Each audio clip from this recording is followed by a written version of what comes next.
What's up, everyone? Welcome to Pat's Chat. Proud member of the CLNS Media Network. The show is brought to you by Prize Picks, America's #1 daily fantasy sports app. Download the Prize Picks app today and use code CLNS to get $50 in lineups after you play your first $5 lineup. I wonder if people listening to this podcast can tell, even just from the sound of our voices, how much sleep we got in the previous night. Yeah, definitely. But you know what? I'm not tired. I feel great. I will say this, Doug. That's good. Here's how I'm doing because you asked. Mm-hmm. I'm doing fine. You know how the Patriots are doing? They're booming. They're 9 They and are. 2. I feel like we're gonna do a lot of nitty-gritty in-game analysis today because that's what you do after a game. But just I look at those Thursday games as like survive in advance. You've got to get 100%. through them. Yeah. They got through it. We're gonna break it all down, but it's also like I don't care that much about a lot of the specifics of that game because to me it's not a real football game. It's like a televised scrimmage that it's important to win. And they won. And the end result is they have the best record in the National Football League right now. And it's just insane. Like we've been watching it slowly develop. But that's my Friday morning wake up thought is like #1 in the NFL for a couple days at least. We'll see what happens this weekend. Yeah, and it was kind of funny even watching the game as it went along because obviously you had your typical slow start for the Patriots defense, but then they pulled it together like they always do. Offense started out hot, but you could actually like physically see the tiredness of the team Oh build yeah. up over the course of the game, where if The that pass game rush wasn't on a Thursday, especially. if that game was on a Sunday, Sunday night, Monday, whatever, they probably do win by 20 or 30 points. But you could just see them all being like, oh God, we Second just played a half, football game. trying to chase Justin Fields, they looked Right. like they were in quicksand. And what Yeah. are you going to do? Sit here and be like, don't be tired 4 days after you played a tough football game on the road in 83-degree humidity in Right. Tampa. Like it was an impressive win. Like obviously there were mistakes. You mentioned the first drive, and people are going to be frustrated at different parts. I don't know about you. I learned to just shut my mouth after that opening drive. Just like Oh, don't. yeah. No, because usually if they allow a touchdown on the opening drive, then they're going to wind up winning the game. I will say maybe we save this later in the episode, later in the season, whatever. There are some questions about how this defense and the speed on defense will look against, let's say, Lamar Jackson later on Doug, in the season. Um, Doug, but we'll it's get to like that later. it's third My on my opening thought. that's third on my list, by the way. Like it's right there. It's just like we're simpatico on this one, and That's Lamar made it interesting. on my list. So that was definitely something that was jarring last night. But we'll get to it later. So you know how they do the pregame individual introductions now? Yes. For they did the offense first, and they did the defense a couple of weeks ago. They did the offense again. As I'm sitting there in the press box watching the introductions, and it goes like offensive line, running back, tight end, wide receivers, and quarterback. Introducing Stefon Diggs and having the crowd go nuts for him being like fully pumped up, running out of the tunnel. There was a moment of like, how did they get here? It's crazy that not only are they 9-3, 9-2 now, best record in the NFL, atop the AFC standings. Every free agent signing worked, including Diggs. And like when they signed Diggs in March, what was the percent chance that this was going to go this well? Mm, 20, 15, 25? There were just so many things that might not have gone well about it. The injury, his age, just I don't know, like all the things that were happening before the season on the boat when he was mm, handing out mm-hmm. pink bags, whatever. Fun day. Just the everyone's his reputation coming in. But this literally could not have been going more perfectly for the Patriots and Stefon Diggs. And that really is catapulting the season overall to where they are. I don't know how many less games they win if they don't have Stefon Diggs, but probably a decent amount. He's been so key on offense. Especially the two primetime games. He's been the primetime player, which Yeah.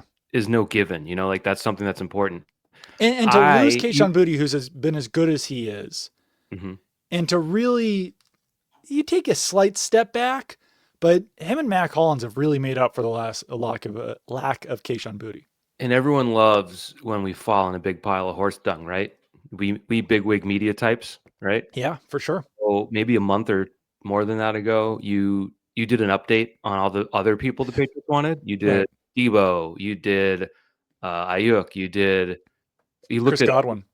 Godwin. There was one that was doing well. DK Metcalf was doing Metcalf. fine. I don't know if he's doing as well as Diggs, though, at this point. So it's funny because what I forgot to mention in that was who I wanted the Patriots to get, which was Cooper Oh. Kupp. I wanted Cooper Kupp. Oh, yeah. And it's a good comparison. Now Diggs has now played 11 games. He has 59 catches for 659 yards and 3 touchdowns.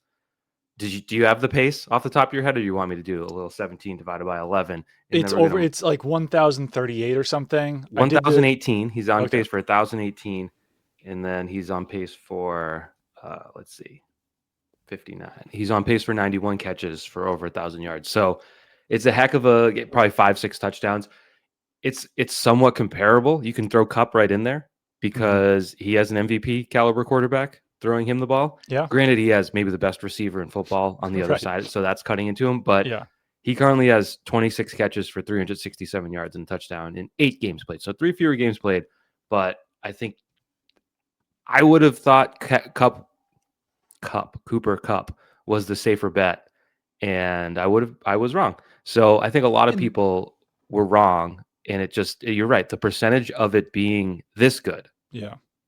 not just To pretty underscore how wrong you are, I think that Kupp probably could not have been a number one receiver anywhere he went. perhaps, yeah. I mean, and Diggs is, and they needed someone who could be a number one. Sorry to 2021 underscore how wrong you were. 2021 was a long time ago. It turns It was, out. yeah. But Diggs is in year 11. Like there was no guarantee there either, and the sideline stuff in Buffalo gave me the heebie-jeebies. But it's clearly not. I thought it was interesting last week when Diggs was saying he was in. Was it Kyle Williams or Travion Henderson's face? Travion Henderson being like, you need to make a play. You need to break one of these, and to be open about it. Be like, yeah, I'm kind of an a-hole. Is an interesting look at how that works. It's his fit with Vrabel and the coaching staff is another thing that. How could you have known that? It's pretty crazy. What did he have last night? 9 for 109? 105, I think it was. Close. And he even had 2 pseudo drops. 2 drops. 2 drops, yeah.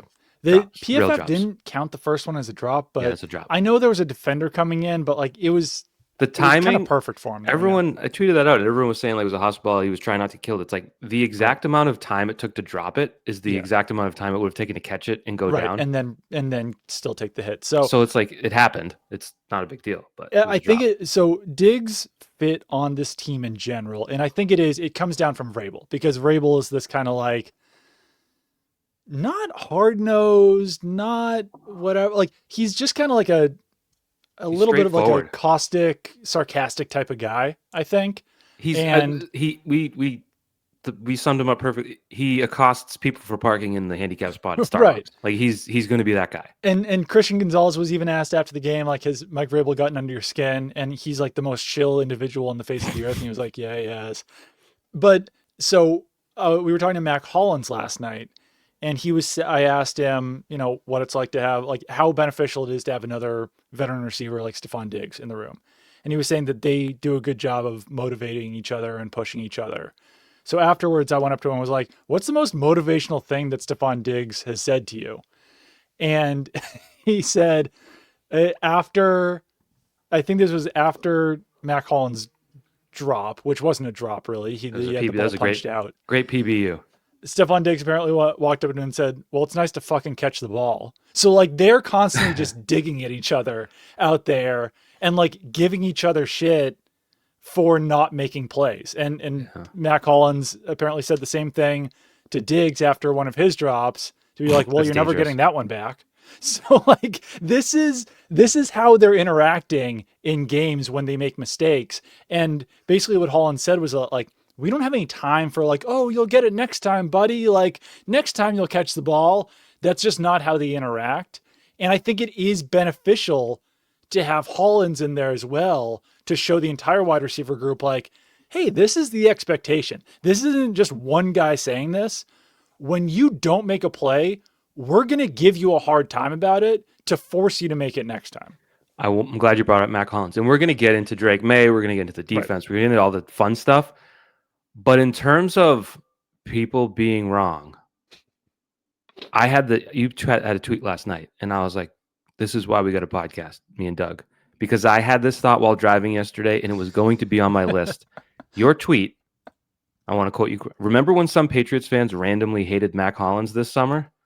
I had that exact thought yesterday, thinking like, this guy has been so good for them. There was one of Drake May's worst passes last night. You talk about the drop, was that high pass to Mac Hollins where Hollins went up with his 6'4" body and caught it at full extension while leaping. It's like, he has been so good for them. He has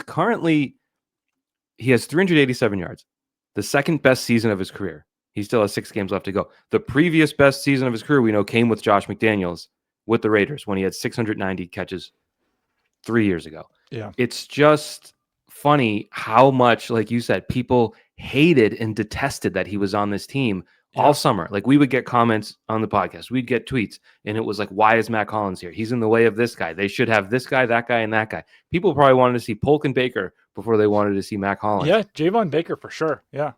And he has been really good, not just as a pass catcher, but as a willing participant in the run game. Yeah. Another like complete home run for whoever it was that made the decision to bring him in. I go with, I don't know, maybe McDaniels had a say in that one. I don't know. I think that when you look at a guy who's been with another coach, there's probably a big, like, because Vrabel was even saying about Caleb on Chason that him and Mike Smith, the outside linebackers coach, were watching him and were like, hey, well, like, we should just sign this guy. So I do think that Vrabel gives power to his position coaches, and obviously McDaniels would play into this as well. But I'm looking at a tweet that I had this summer that wound up getting like 4.5 million views, and it was about Mac Hollins talking about how he like cuts his shirt into strips because it dries faster. And the first like 4 replies are, when are we going to cut this guy? So I'm not making this up. And my favorite thing about my tweet last night, by the way, not to talk about me and my tweet and all that stuff, were all the people that were like, hey, that was me and I was wrong. Like, people were openly being like, yes, you're right, and I'm the problem, I was wrong. You very rarely see people just raise their hand and admit to being wrong about something. And yeah, Hollins has been great. Obviously, like, I think that people were afraid that he was going to get in the way of Kayshon Boutte, which obviously has not happened. I think that they were worried they was going to get in the way of guys like Javon Baker, which has happened. And Javon Baker, I don't think, is even on a practice squad right now. I also think they were afraid he was going to get in the way of Kyle Williams.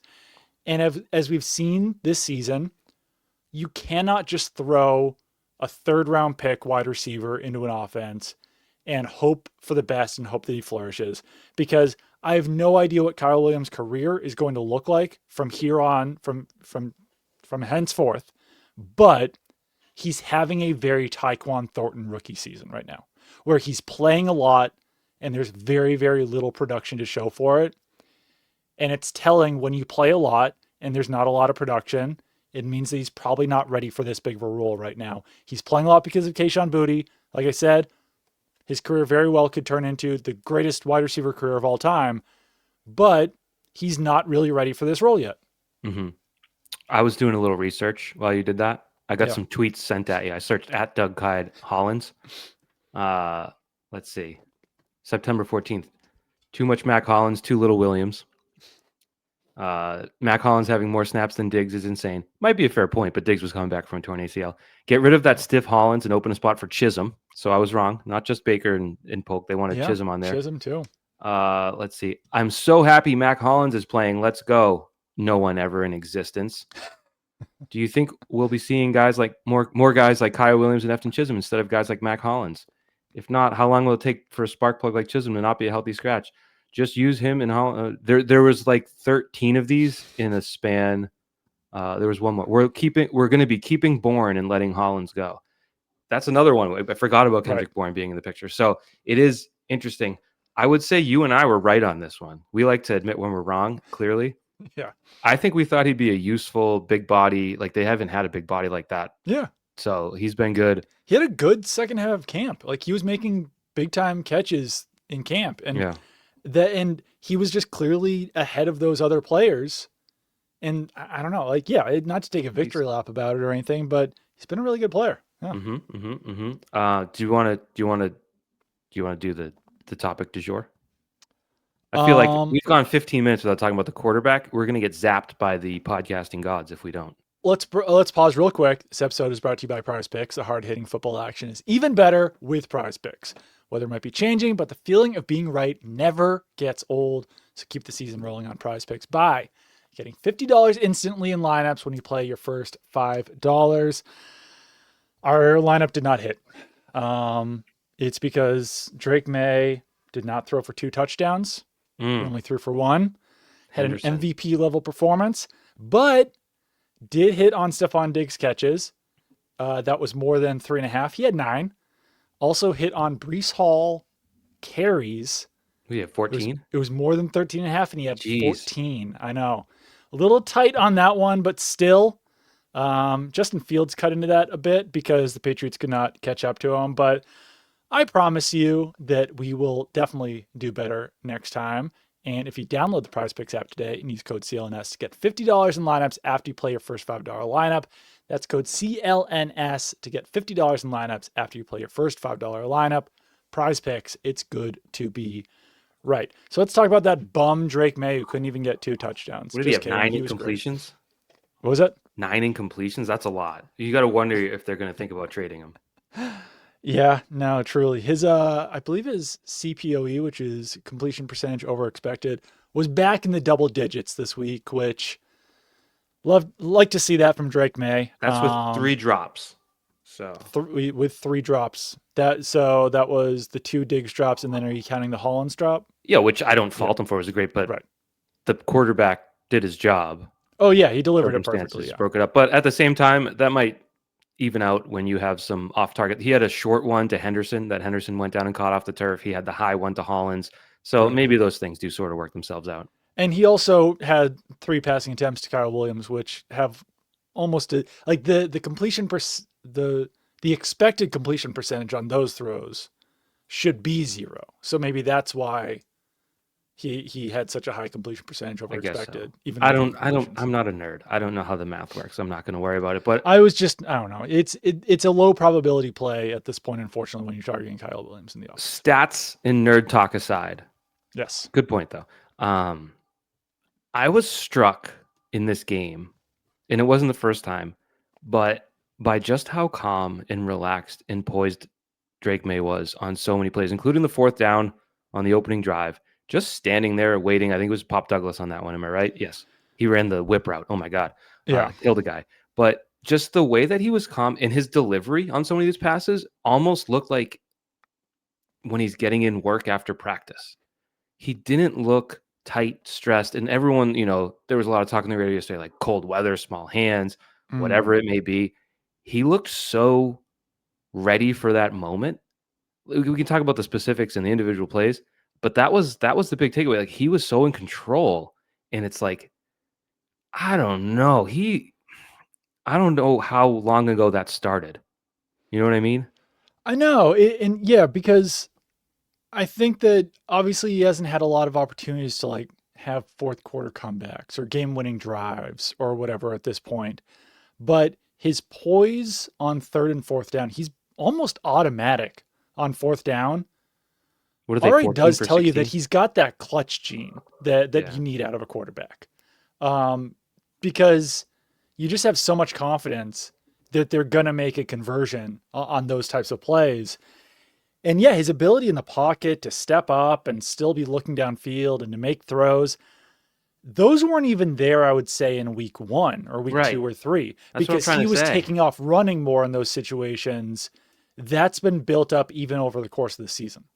That's my thought. Like, we're doing we've done a lot of Drake May progression through the season talk, and the deep ball sort of got a lot of the attention on that. But in terms of just overall comportment, there's been so much growth there that you can't maybe quantify, but you just watch that game and I don't know, should I do it? Like, one of, in my opinion, greatest traits of Tom Brady, was the way he would stand in the pocket, and he'd be standing like a statue, and then there's the shoulders would go down because he was so comfortable and confident in there that he knew what was going to happen. He knew he could wait. He knew when he had time. He knew how to navigate the pocket. And I'm not saying Drake's doing that, but I'm saying to have the comfort and confidence while standing tall in a pocket, scanning the field, sometimes stepping up and making a throw.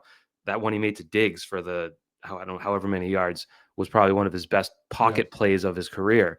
It's just like he keeps stacking these evidence of growth that stood out to me last night.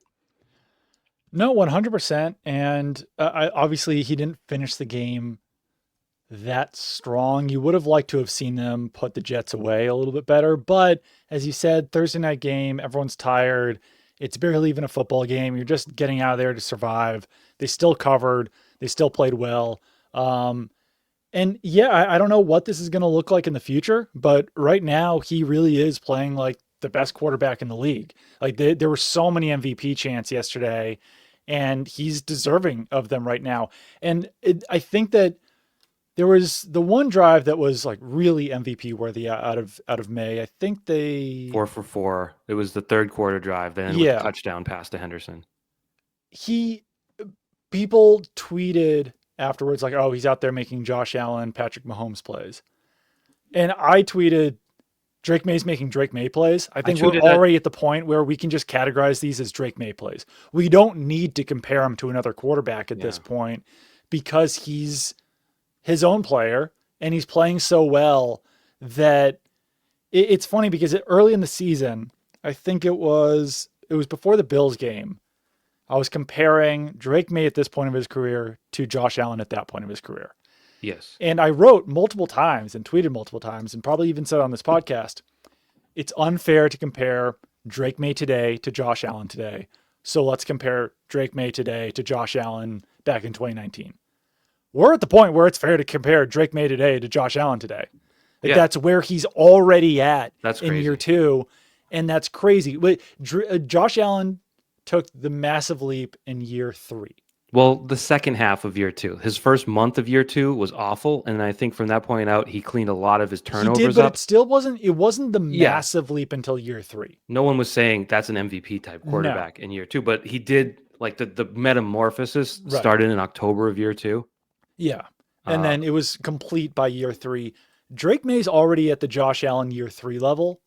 And once again, like it's almost kind of pointless to compare him to Josh Allen at this point because he is his own player and you don't need to be making those player comps with him. He's been that good. So we did that before this. And even through week 3, we were like, oh, well, Josh Allen took a while to get going in year 2. And I remember being on with Felger and he's like, that's not a mark of anything. It's meaningless. And it's like, well, do you know how many touchdowns Josh Allen threw in his second year? Was it like 20? 20. Do you know how many touchdowns Drake May has? I don't know. 20. Really? Right now. So that's it's wild. funny because it was 20 and 9. And we were like, that would be pretty good for May. I know. How many did Allen have in year 3? Touchdowns, 37, which I don't think Drake May is going to get there with Trey. No, but it's also just kind of playing styles, offensive styles. That was also but it would be kind of surprising at this point. Year 3 was also when Allen got Steph Diggs. So an interesting comp. But I have a question. Are you sure you tweeted that? Because I tweeted that and I can't find your tweet. I was going to compare our wording to see if we had the exact same thing. Oh, about Allen and May? Yeah. Oh, I wrote an article about it. So that's well, aren't you a fancy boy? Either way, I had the same thing because it was that play on that drive where he was running to the sideline. Looks like he was going to throw it away. I did have a tweet. I thought you were talking about the May Allen comparison. So I'll find mine. Okay. Yeah. But so he was running to the sideline at the last second, did that little flick to Diggs. They got 18 out of it instead of 0.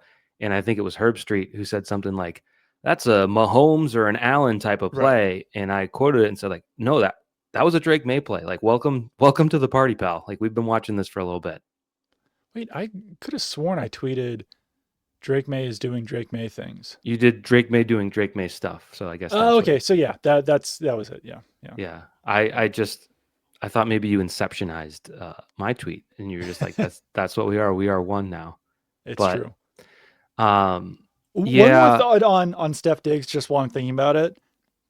I think when they signed him, everyone saw the contract and was like, oh, okay, yeah, they can get out of that after a year. Mm-hmm. Like, okay, it's basically a 1 year, $20-something million contract or whatever. Yeah. Maybe I'm speaking too early, but that's a guy you 100% still want around next year right now. Yeah. I mean, you want that connection with May to build over the offseason. And he's been so good that you 1000% want to take year 2 of that contract. Yeah, I do think while you were talking about Stefon Diggs and Mac Hollins kind of giving each other the business, that is a very delicate line, like between things blowing up when you're not into That's things fair. well. Yeah. So I don't know. It doesn't not necessarily mean it's going to go on forever, but certainly that caliber player is special to this team that needs it, because I watched Vrabel on the Prime postgame show. He and Yeah. Drake May went out together for a postgame interview, which was an interesting choice. Michael, that really kind of threw off the post-game process. No I'm kidding. Not gonna You got Spillane right off the jump. You got and Gonzalez. No one listen. You don't go in that room being like, what question am I going to ask Robert Spillane when he comes out in a minute? And Patriots PR does a fantastic job. They're one of the best crews in the world. Like, no one was explaining to us why Robert Spillane and Christian Gonzalez were coming out first. And we all had to kind of deduce on our own, oh, he's probably doing the Amazon thing. Well, what made it worse is they did like their post game, and they're like, here we are, a post game show. And then Drake and Vrabel started walking out and like, all right, we're going to go to break and they'll join us after. So there was a whole commercial break, and then the interview started, and it was 2 of them for probably 7 minutes. So that did throw it off. But my point is, Vrabel was talking about the young guys on the team, and he was asked specifically about the left side of the line. And Vrabel was talking about, my youngest son is Drake May's age, and the left tackles and left guard are 21 and 22, and Drake May is 23. And it's like, at a certain point, you realize like there's going to be a lot of firsts on this team, and he was saying how that's fun for him, and that is a good thing, a fun thing. But you're going to want guys where it's not their first. You're going to want guys 100%. It was, you could come out there and lay an egg in a night like that, if not for guys that have the experience, and not just even like Pop Douglas is a veteran, but on a little bit bigger scale, someone like Stefon Diggs, who's been in a lot of situations where this was just not just another night, but not even close to the biggest game of his life. No, definitely not. And it'll be interesting to see how the team continues to gel as some of these rookies get older, because there's 13 rookies on the team. And we've already seen Drake May mature a lot in year 2 and show off his personality a lot more. And some of those rookies, who knows, maybe they won't take the Stefon Diggs messaging as well when they're no longer rookies. But I think that Stefon Diggs is smart enough to adjust. I want to talk about Will Campbell real quick, and we'll get into booms and dooms very soon. First of all, also, while you're listening, make sure to rate, review, subscribe, do all those fun things with the Pats Chat podcast. Subscribe to all the podcasts on CLNS. Go to our YouTube, CLNS's YouTube. Just listen to the podcast however you want to, and also share how you feel about it. Hopefully something positive. I don't have the full Will Campbell stats in front of me for the night. Oh yeah, go ahead. This is thanks to Andrew Callahan, who did this on Early Edition last night. Ready? That in the conversation, because when Mike's making up fake trades on the Pats Chat podcast, and I got mine on the Pats Interference, no one was talking about 3 first-round picks. Andrew used to drop in some $5 words during his TV appearances. Now he's dropping podcast shout-outs, so thanks to him. He promoted himself, but also us. That was nice. I know. I very much appreciate it. Andrew Callahan, great guy. Congratulations to him and his family. Will Campbell. So I don't have the full stats in front of me. Drake May had a lot of time to throw. He maneuvered those pockets well.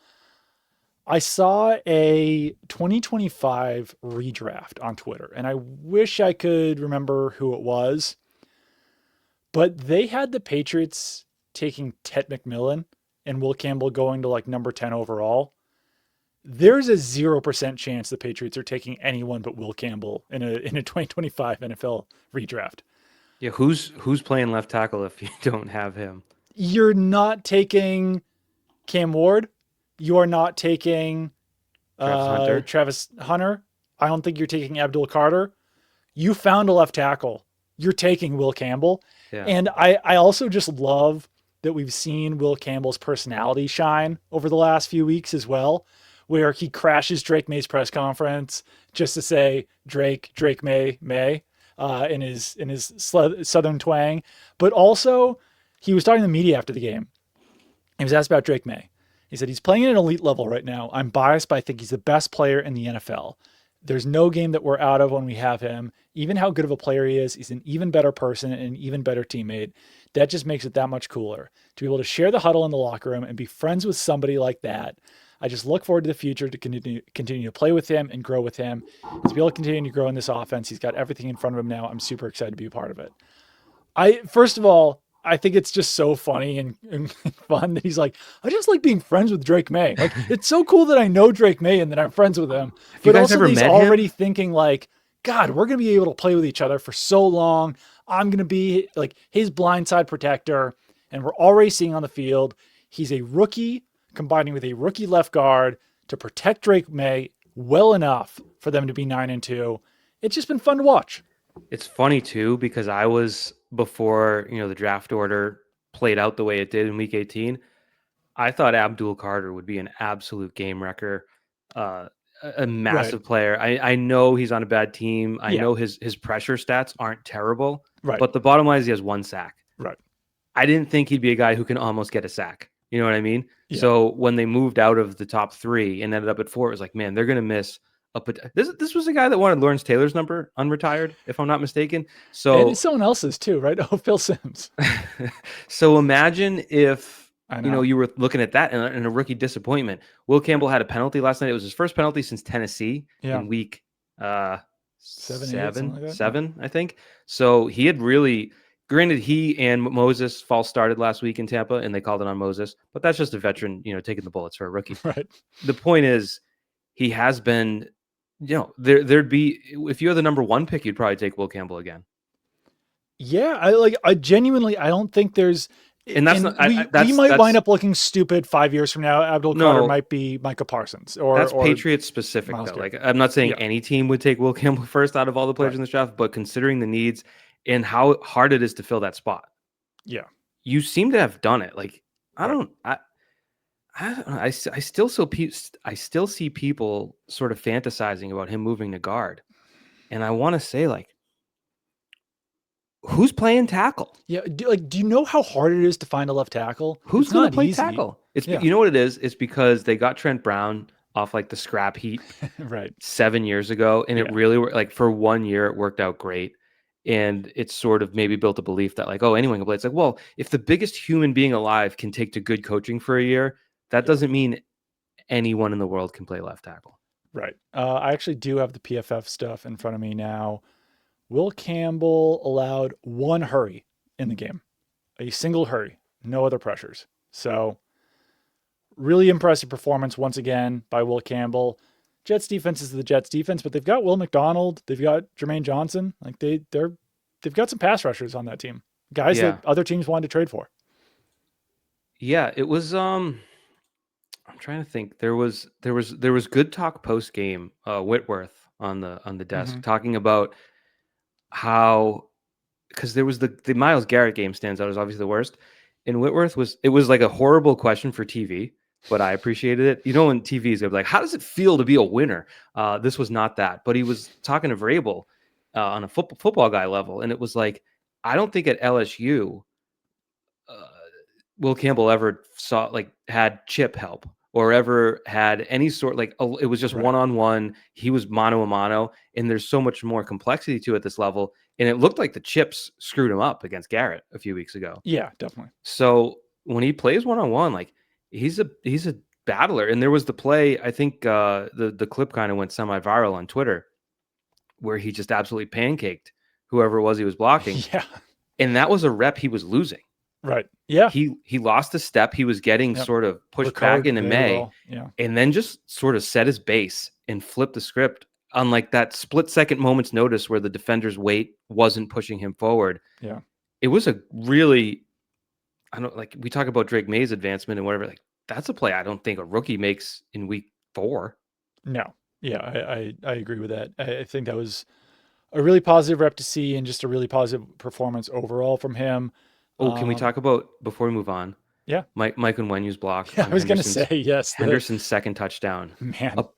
So, I don't know if you missed it, Mike Onwenu pulled from the right guard spot to the left and was just looking for someone to hit someone so hard.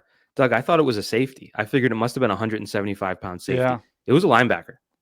He hit him so hard. The sound was like, it brought back so many bad high school football memories for me. I was the guy getting hit all the time on the practice field, but Your face mask bouncing off the turf. he did not know what happened. Yeah. He had no clue, and he was pissed. I don't even know who it was. It was a linebacker, and he was furious. As I don't know. I have to watch the end zone view on how that affected. It might not have even opened a hole, but by God, was No, it did. violent? He Okay. yeah. It was basically all. It was Westover, Owenu, and someone else. Might have been Hunter Henry.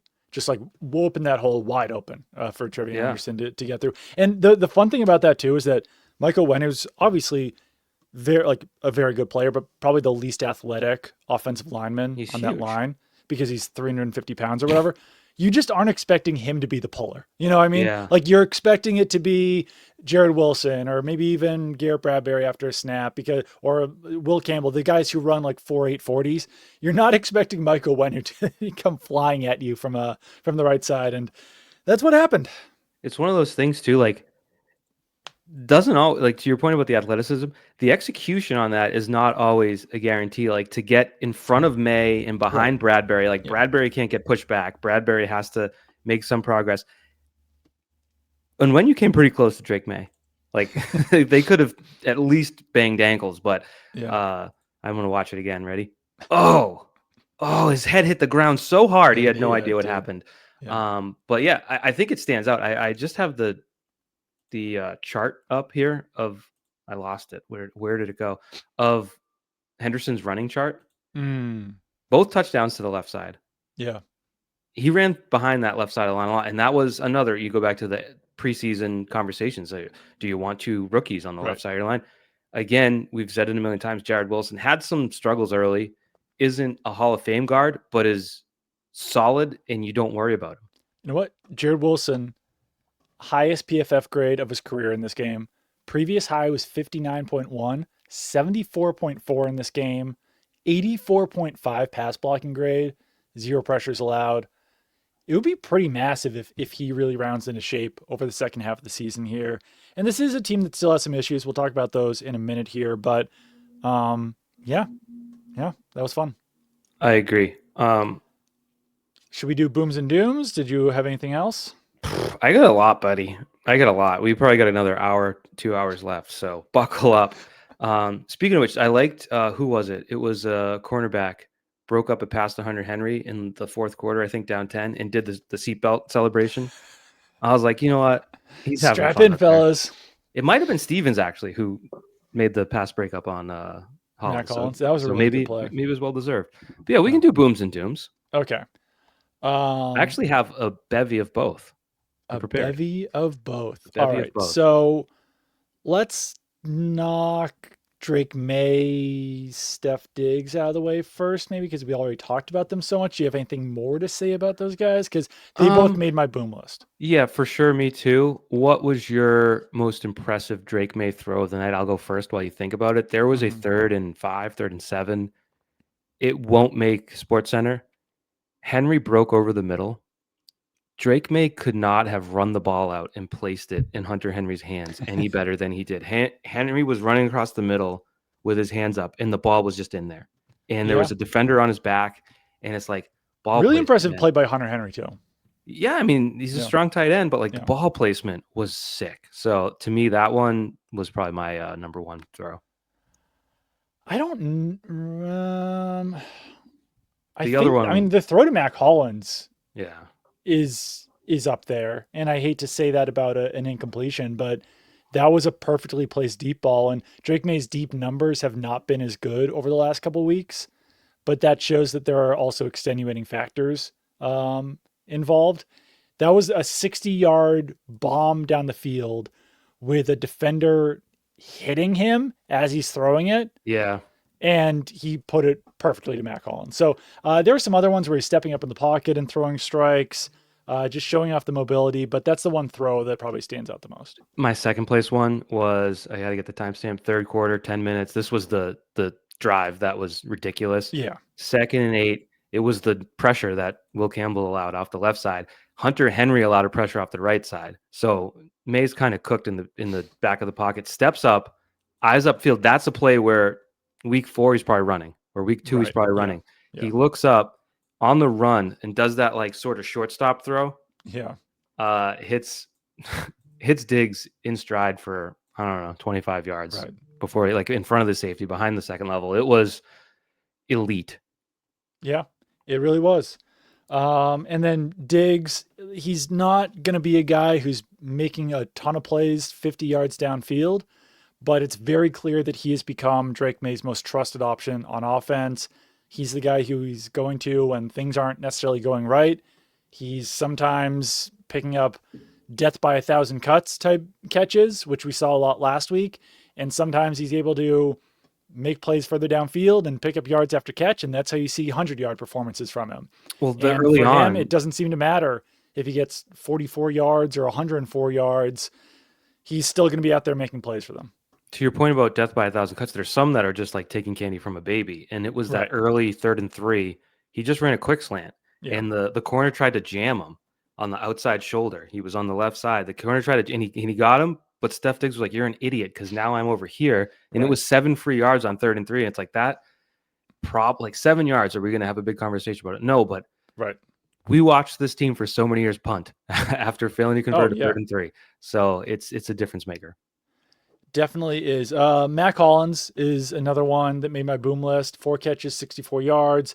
Did have the pseudo drop, whatever you want to call it, but he made that leaping catch, which was really impressive. He is the guy. He's not a death by 1,000 cuts guy. He's the guy who's kind of taken over the mantle from Kayshon Boutte since Boutte went down, where he's making plays 20 yards downfield and picking up huge chunk plays. And it's when you don't have maybe the best guy in the league so far at making those downfield plays, it's nice to have someone like Matt Collins who can take over that role without much of a drop off. And when those guys are both in the offense together now, maybe we see both of them making plays downfield. There's a saying, it's blank or bust. What is that first one? Boom or bust. Doug, he's a boom.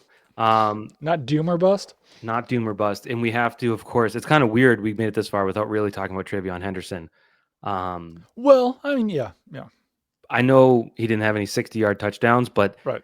up until the 3rd quarter drive when they were up, 21-7, he was getting every single snap at running back. Like Dearness Johnson finally came in and it was like, oh, they gave him a breather. And then it was third and 20 and they brought in, or 3rd and 10 and they brought back Henderson back in. But a full-size nameplate.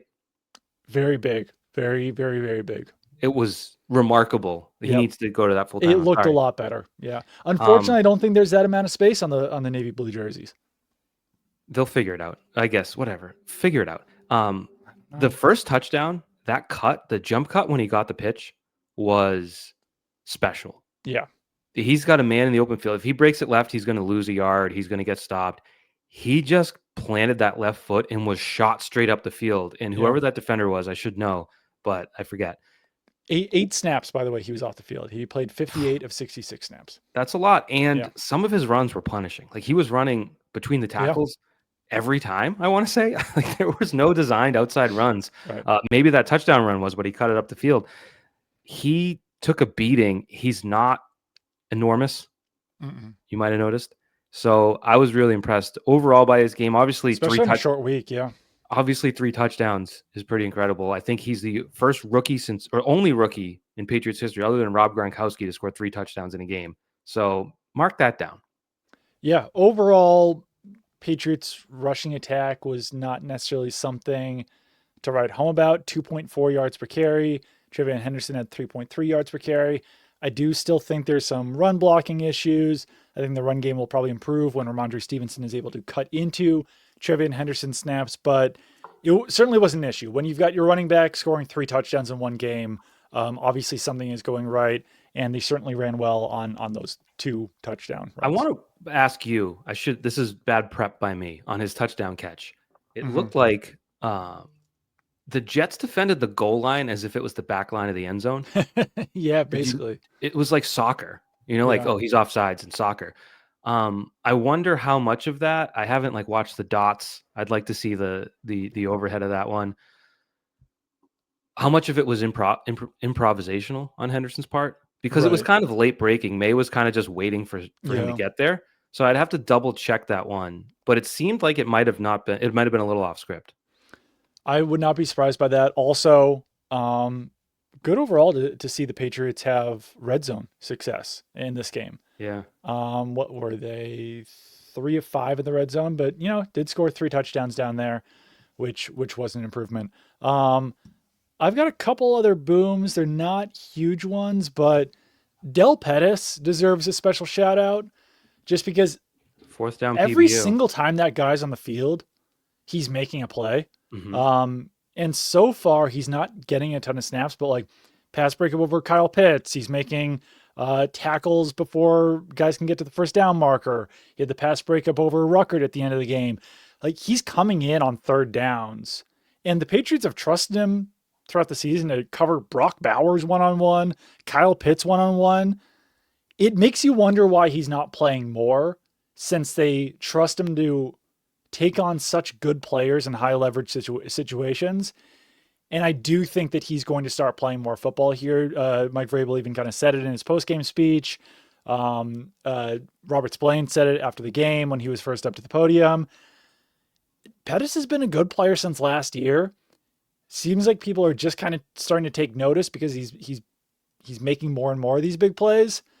But yeah, guy who comes up big in big moments.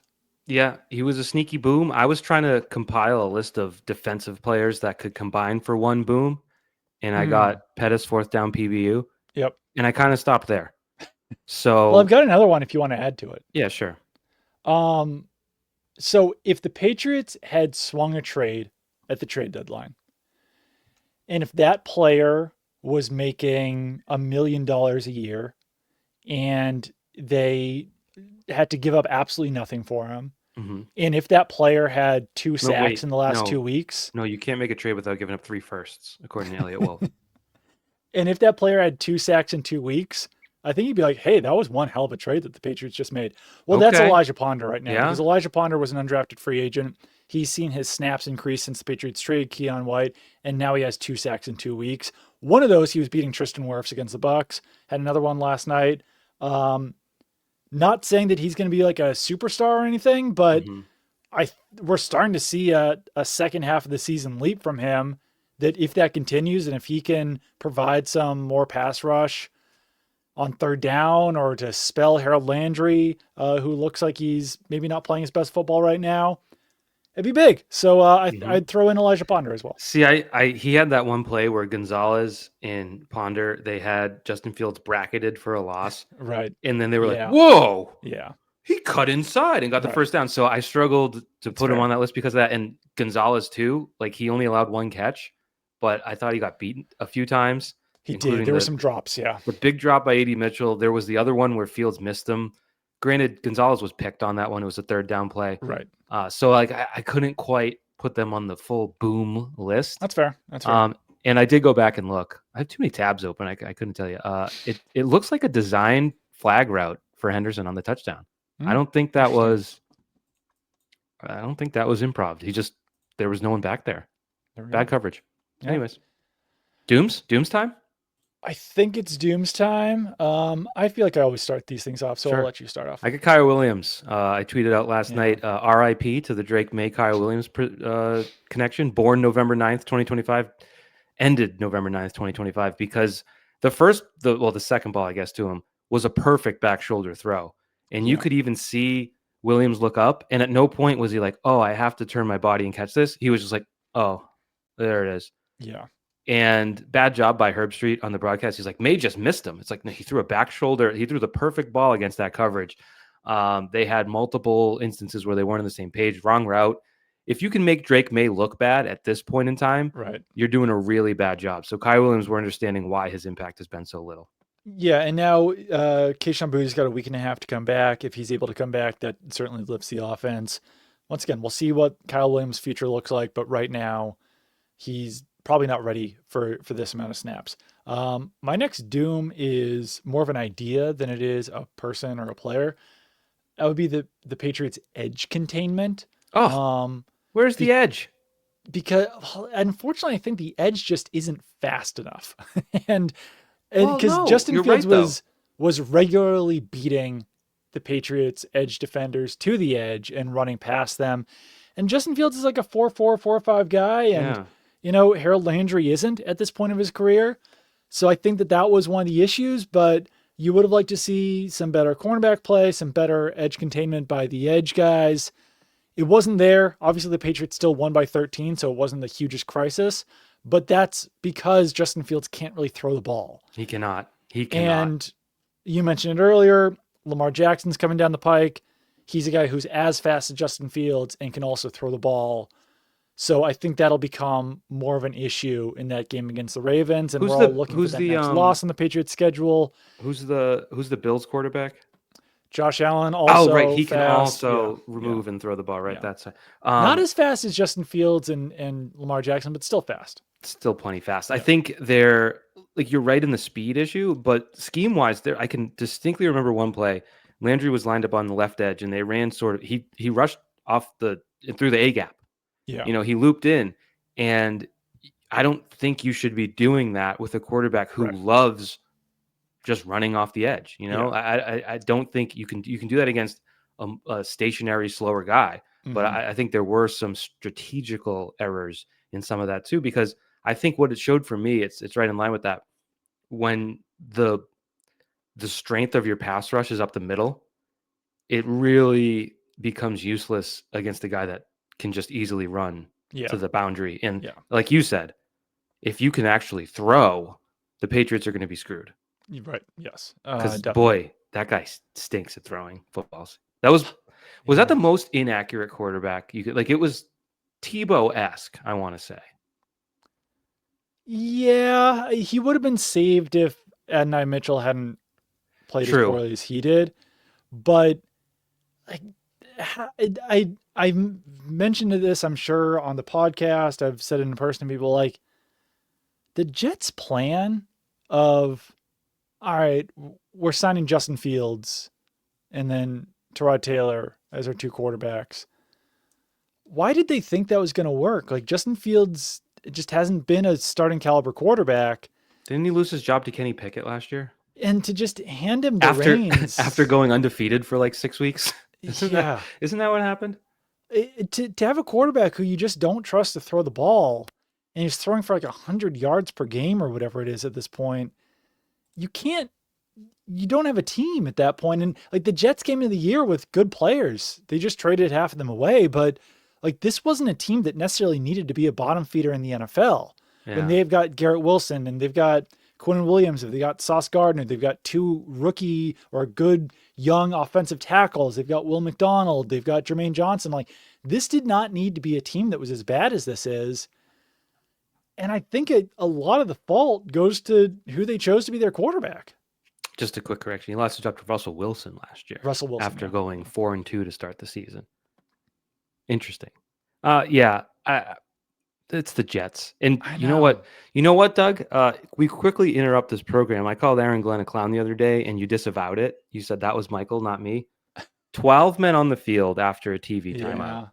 Unbelievable. You had a play, the Jets defensive back. Aaron Glenn, what position did he play in his career? Played cornerback. Interesting. He had two cornerbacks commit penalties on a play where Mac Hollins was wide open. How did you commit two defensive holding penalties and still leave the biggest receiver completely uncovered? There was that one. There was, what was the other? There were so many dumb penalties. The second play of the Jets go up 7-0. They stop Stefon Diggs 2 yards short of the sticks on the second play. The Patriots are facing an early third down, and you suplex Stefon Diggs to the turf after the whistle. Dumb football. There was another one I'm forgetting. There was some bad, undisciplined play by that team. Absolutely. I don't Curious know. to see what happens there with Aaron Glenn and the Jets. I do want to take a chance before we get to our last doom to just talk about Prize Picks again. Prize Picks is very easy to use. You download the app, and then you pick if a player is going to have more or less of a certain stat. That's your lineup, and then you either make money or you don't. But if you're smart, you make money. Coming up, where it's going to be a while before the Patriots play again, but I'm already excited for my next Prize Picks lineup to share it with you guys. I'll be doing that at midweek next week, and you can get some free money right now because if you download the Prize Picks app and use code CLNS, you get $50 in lineups after you play your first $5 lineup. It's code CLNS to get $50 in lineups after you play your first $5 lineup. Prize Picks, it's good to be right. I got the other penalty. What was it? 3rd and 6 near midfield before halftime. Drake May sacked in about 2 seconds flat. Yep. Penalty on Stevens Illegal contact again, for right? literally riding Matt Collins all the way. I don't know how you could commit a penalty in the 1.8 seconds it took for Quincy Williams to sack Drake May untouched off the edge. Yeah. But they did it. And now, granted, that didn't hurt them. And we'll get into my next doom because of Andy Borregales, who missed the 40-yarder before halftime. Not a terrible kick, but this ain't Miami. Right. This is New England in November. You have to at least, he had hit 13 straight field goals and 27 straight. Week 2. Hadn't missed a field goal since week 1. Hadn't missed a kick at all since week 2. Has been good. So still, people do miss kicks. Yeah. But for me, it's an eyebrow raiser because it's a 40-yarder in November in New England. It's the weather's not getting nicer. So it's just something to keep an eye on. Craig Woodson was my last doom because he slipped and fell on a touchdown. I had Craig Woodson spikes specifically. That's fair. Yeah. I have another one for you, and it was before the kick. 1st and 10 from the 28 with 8 seconds left, and they go inside handoff to Henderson. Oh, yeah. You would have liked to see them be a little more aggressive there. Now, a few plays earlier, Drake had thrown the arm punt that somehow wasn't picked off. True, yeah. So maybe they were a little skittish, but at the same time, I don't know, playing for 3 when you have an MVP quarterback is a little way too conservative for my liking. I think that's fair. I also think that obviously Vrabel was much more aggressive against the Bucs. There's certainly some logic to playing more aggressively against good teams. But it's the Jets. Taking what you can get against a bad team. I know, but like you're gonna beat them if you just take what you can get. All right, but you might not be able to do that against the Bucs. Even if you don't go for the end zone, what if you go for a slant to Diggs and see what happens? What if you go for Henry up the seam and see what happens? Like someone's going to be open based on the way they're playing. I wanted a deep shot to Matt Collins there. That's what I was hoping for. There were a lot of options, and they went with an inside handoff to Henderson for 1 yard, and then they missed a kick, which I think was karma. That's fair. We talked about the Jets a little bit, and I don't want to go long because this is Pat's chat, not Jets chat. Just like the 2 New York teams in general. I know that the Giants have won 2 Super Bowls in the last, 20 years? 18 years. And they won a few when we were children. Really before our time, if we're being frank. But like, I have to go to MetLife Stadium a lot because the Patriots just play the Jets a lot, obviously. They play them once a year. And they play the Giants a decent amount, and then also in the preseason. It's New York City. It's one of the biggest cities in the world. And they just always have 2 bad football teams. Yeah. Like, you got to figure that out. You've got all the money in the world. You're in the biggest market in the country. Figure it out. Get a good head coach. Get a good GM. Pay them whatever they need. Like, what are you doing by having 2 bad teams in New York City? And I don't care. I don't care that much about New York City. It's whatever. But like, there's really no excuse for how bad those teams are year to year and how little interest overall there even can be in those 2 teams. Because like, if you're a Jets fan, how do you care? How do you care about an offseason when it's this bad every single year? And they've had glimpses of hope. And we talked about it recently. Like, they've hit on most of their first round draft picks, and it hasn't resulted in building. I think there is maybe that New York element of a lack of patience. You look at, they had Tom Coughlin, who was a very good head coach. His last 2 years were very bad. And then you had a year and a half of McAdoo. You had 2 years of Shermer, which was one of the weirdest hires ever. Yeah. Then you take Bill Belichick's advice to hire Joe Judge, which I swear was a Bill Belichick prank. I will go to my grave thinking Belichick got their ass. Then you go with Daboll. And he was the hot candidate, I will say. Yeah. I forget who it was. It might have been Dan Duggan. Someone down there tweeted a list of every person who's interviewed for the head coach job in the Giants in the last 3 cycles, like going back to the Judge, maybe the Shermer one too. The only guy on that list, this is kind of interesting. The only guy on that list that I would say they really missed out on was Brian Flores, who was suing them for having a sham interview. But the Giants, 65-124 since 2014. They've lost just about twice as many games as they've won. The Jets, They got their Aaron Rodgers, they got their Hard Knocks moment a couple years ago. That pooped out in week 1. I don't know. It's just crazy that the Patriots finally tapped out of the AFC East for a few years. I know. And the Bills have, taken advantage to a degree. They've won the division, but they don't have anything to show for it in terms of hardware. And the Jets sort of had hope for a minute, and then that went away. And now it's like, I saw on SportsCenter last night, ESPN Analytics has the Patriots at 77% chance to win the AFC East. Do you feel bad at all for the other AFC Bad. East teams or fans? I don't feel bad for sports fans. It's sports. Yeah. You hope your team wins and that's wish fair. for the best. Speaking of short, like impatience. Yeah. I'm looking at it right now. I guess it probably did make sense to fire Rex Ryan because he went 4-12 his final season with the Jets and had been 8-8, 6-10, 8-8, and 4-12. But like, is he been the bad. best Jets head coach they've Well, had? It's tough because we do this a lot in New England. Like when Belichick would let a player go, Right. did it ever hurt them? Like very rarely did a player have a good career. Like Rex Ryan went to Buffalo and You know what? Actually, they were impatient with Todd Bowles. They probably should have kept Todd Bowles around a little. I don't know. Actually, he had a 375 winning percentage. Maybe not. Not a big Todd Bowles guy, but Rex went to Buffalo and was supposed to usher in a new era there, and that lasted 2 years and was over. So, and he hasn't coached since. So I don't know that they were impatient with him. I think that message probably rang hollow after a while. Like you can only listen to that guy for so long. So I don't know. Gase was a really bad hire. Saleh seemed like a good hire. I know. But then I watched Hard Knocks. I'm like, this guy can't control a room at all. It was sort of jarring. Like some people are coordinators. We talked about that last week. But anyways, it's kind of ties into another thought I have.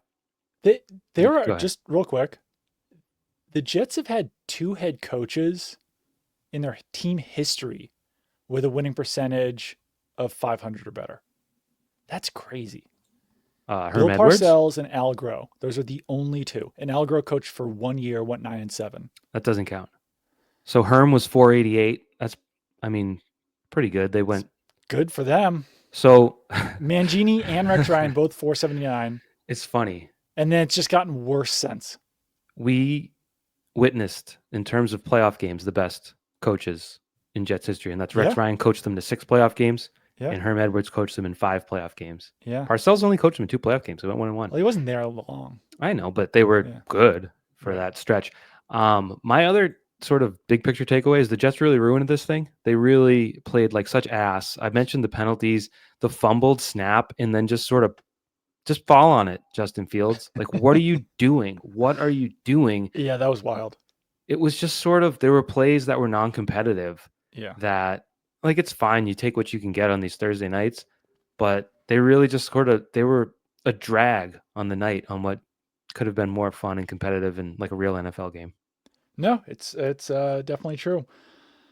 All right. I think we should probably get out of here. We're already over an hour. I have an embarrassing story to tell you first. Oh, yeah, sure. Go ahead. Let me clean one thing up because I mentioned this to you before we started. Mm-hmm. The Amazon Prime nerd guy, I say that with love, who does the Prime Vision stats. Yeah. He spotlighted Christian Gonzalez for having a great night because he allowed one catch for 2 yards. So the completion percentage over expected was -3, or receptions over expected. So he did have a pass breakup in the end zone, but I don't know. Didn't it feel like he wasn't great? Yeah, no. He got beat a couple times. That's sometimes stats lie. Sometimes the eye test. Yeah, it doesn't. That wasn't my embarrassing story. My embarrassing story is I have older cars in my family. We have older cars, and I kind of fell behind on the fluid changes. Ooh. And because like I get my oil changed at Valvoline, and all due respect, they're not a sponsor. They're a ripoff. Like I have them to do my oil, but like everything else they do is quintuple the charge it should be. So I don't do anything there, and I kind of fell behind. So I called a mechanic, and I was like, "Can I get my engine coolant replaced or flushed, whatever you want to say?"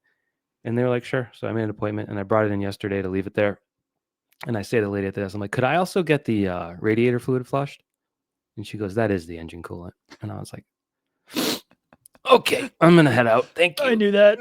There, you can charge me double now. So yeah, that was a tough one. She should have just been like, "Yeah, sure." Tried to do that too. That's actually, she could have. So I guess I appreciate it. But yeah, that tells you all I know about cars. Speaking of cars, and this is just a Doug Vance situation right now. I left Gillette around 1:30 last night. Not driving bad. the back roads home from Foxborough. Doesn't take me very long. Whole time I'm going 5 miles per hour over the speed limit. Car behind me is tailgating me so close that I cannot see their headlights for most of the drive. At some point, I'm probably going to get arrested for pulling over the side of the road, signaling someone over to follow me to park, and then just getting out and like knocking them out. Yeah. Because nothing makes me more mad than someone tailgating me. And if you tailgate me, I will go slower. I'm not above pettiness. Yeah. I will go slower. I think like you got to drive a beater at some point. So And if just you let them like smash the hell out of the back. Yeah. you don't have to brake check. You can just let off the gas and wait for that contact. You got to get a little camera. When I was turning, Ruin their night, baby. When I was turning left to turn onto my street, I went down to like 10 miles per hour. I was like, you are going to suffer while I make this turn. I'm going to start braking so far in advance. Dude, it is 1:30 in the morning and I'm going over the speed limit. Chill out. My philosophy on that, ever since like I got my license in high school, was like, if you're such a big tough guy, go around me, pass me on a back road, which you can do. There's no one coming. You can go around me, but if not, then you're just being a little yippy dog, nipping at my heels, and you don't bother. I will say, if you're doing like 58 in the left lane on the highway, you do deserve to get sort of the flash, get out of the way thing, because I did witness that yesterday. Yeah. Some guy was just going at that 58. point, it's just dangerous because then people have to pass you on the right. Yes. So you do deserve a little get out of the way when that comes. Ludicrous comes on. But on a back road, especially at that time, if you want to go faster, there's another half of the road you can use. Right. But other than that, just stop it. Yep. All right. Two car guys. I know. Hey, am I wearing storm blue? A couple of gearheads. What? Is this storm blue? Are you wearing storm blue? I think mine's more storm blue than yours. I have that color. I think yours is just gray. I think I have those pants on. We're big storm blue guys. We did a lot of time on jerseys and looks. What was your verdict in person? That looked cool. I thought it looked good. I saw some people being like, this should be their uniforms. This should be their. I wouldn't go that far. I would say the design should be their uniform because their uniform sucks. The Patriots jerseys look like there's a teen movie where they need a high school football scene, and they're just like, whatever, put a red and white stripe on a blue jersey. The white one is probably the worst jersey in sports. People don't talk about it enough. It's just a white shirt with a red stripe on the shoulder. Yeah. Yeah. So like if you take this base and colorize it the proper way, you could really start cooking. Yeah, there's a lot of options. I would like to see them wear white helmets with some sort of navy blue jerseys as their next look. We'll see if they wind up doing it. But yeah, this is an improvement over their jerseys, I would say. But I don't know if it's a strong enough look with the color and everything to make it their official jerseys. I don't think their color can be storm blue. No, I don't think so either. It's fun as an alternate jersey, but can't be your primary color.